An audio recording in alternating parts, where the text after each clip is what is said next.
3 trips, 2 states, 1 main idea. What's your Hawaii bomber, or how to engineer serendipity? Kirk Kerkorian was born a few hours north of where we're filming this today. Now, Kirk Kerkorian is the magnate billionaire who helped build what Las Vegas really is today. He built MGM away from just an entertainment studio into something of a travel destination. Now, this billionaire began near La Mirada when he moved down here and he began to learn how to fly planes. This is shortly before World War II. And he's learning how to fly planes, he's learning how to fall in love with that craft. But as he does it, and as he begins to then teach other people how to fly, he becomes bored. Now, he's a little bit too old to be entered into the United States military, but he decides, you know what? I want to be a civilian that flies planes. And he finds an opportunity for him in Canada to fly for the Royal Air Force. Now, the Royal Air Force is taking planes from their factories in Canada, flying them over the Arctic into Scotland. Now, this is a journey that is harrowing no matter what. I have to imagine that even as a pilot today, I still would not want to do this type of journey. Now, this is over vast amounts of ocean, and if you go down, you're going down into the ice. But Kirk Kerkorian is doing this with no real stabilization, no real air conditioning, and it's completely harrowing. And he has to do this in order to preserve the Royal Air Force. Time is of the essence. The German forces are close, and they need these planes in Scotland ASAP. So Kirk Kerkorian is learning the balance between fuel and weight, understanding how far an aircraft can go before it is pushed to its limits. And he's taking those aircrafts as soon as they're built off of the lines in Canada, and he's flying them into Scotland. And normally that is jumped through various stations, but this time he can't do it, and he has to learn how to go the full distance. Now, there's a few instances that he barely makes it, but he learns how to trust his instruments, how to trust his abilities. And now after the war, he goes back to California. And it's 1947 at this point, and he's realizing, I'm bored. I'm looking for an opportunity. And he reads about these bombers that have been left in Hawaii. Now, the bombers were there in Hawaii because they were running missions throughout World War II in the South Pacific. And they had enough range to go do their mission and then come back to Hawaii. But the distance of Hawaii to the mainland was much different than the distance from Hawaii to those South Pacific islands. And after the aircraft carriers had come home, they left the bombers. And the bombers were just sitting in Hawaii, rotten, decrepit, and losing value all the time.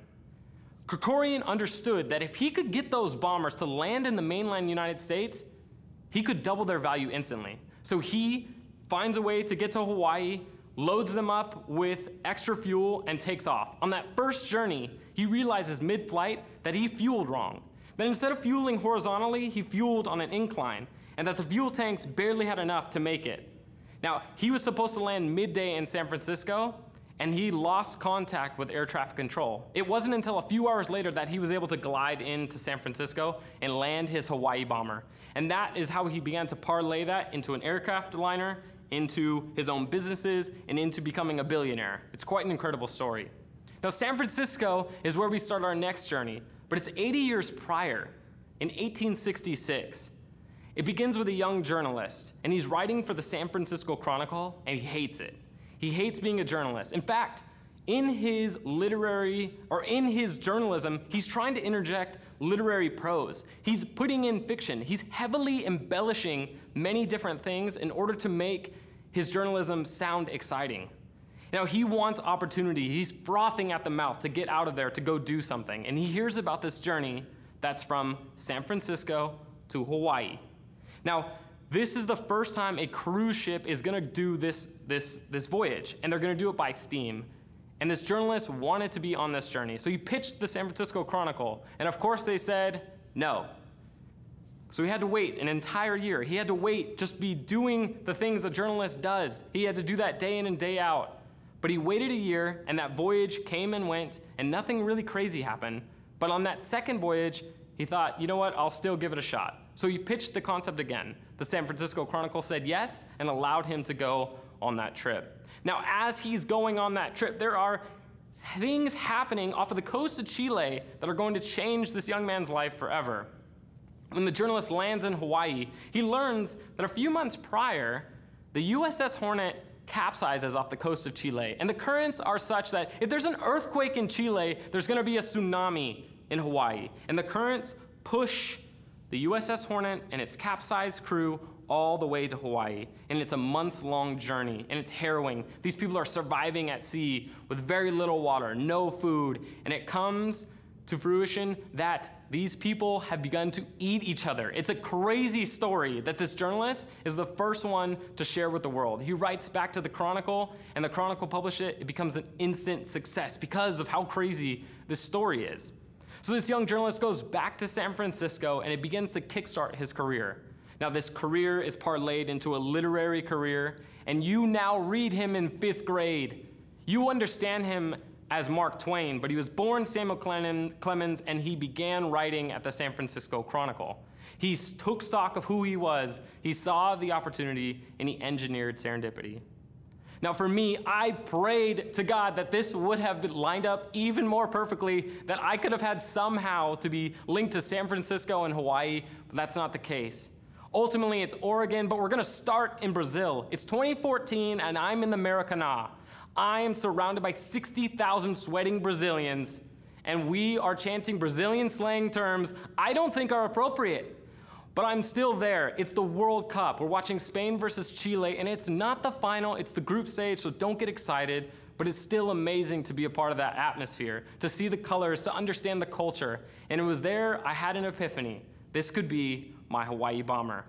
I saw the culture of soccer in Brazil and understood this is where the United States will be in some years. I don't know what that timeline is, but I know this is where it will go. Because when I went, that wasn't the case. And I returned from that trip, and I thought, I need to position my work to be somewhat of a soccer artist. And that's weird coming from an artist to position myself, because art is supposed to be about creating from within yourself, but I have much more of a business mindset. I have much more of opportunistic marketing mindset, and I thought, I need to position myself much how the skating world has done in Southern California. I need to do that for the soccer world. So I started to combine my work into soccer, started to send it out, really built myself into somebody who's a soccer artist. I created this term for myself. Now, I did that for 2 years to be able to put myself in a position that when I met somebody new, I could confidently say, I do create for the world of soccer. And I had a portfolio of things that I had done up until that point. Now, it's at the end of 2016 that I'm sitting in a coffee shop in Riverside. I'll never forget this moment. It's a Sunday, I'm working, I don't know why, but I just was really excited.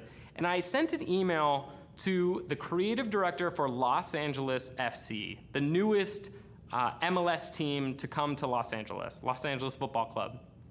And he emails me back within 20 minutes. He says, number one, how did you get this email? Because at that point, there was only like 10 people working for the club. They didn't even have a coach. They had nothing. But he said, how did you get this email? Why don't you come in for some coffee? And so I got coffee with him later that week, and it began a friendship. And he offered me a gig to do for the club, to paint the first mural for the club outside of their headquarters in downtown Los Angeles. And so I painted that mural, and I was really excited, and I got a cool buzz from the people around me. But that was serendipitous moment number one, that I would send that email, that I would understand that opportunity. Serendipitous moment number two comes 6 days later when Marcus, the creative director, calls me, super dejected. He said, Geoff, they got it. I'm like, what do you mean? He said, Galaxy got it. So Galaxy is this team that calls itself from Los Angeles, but they play in Carson.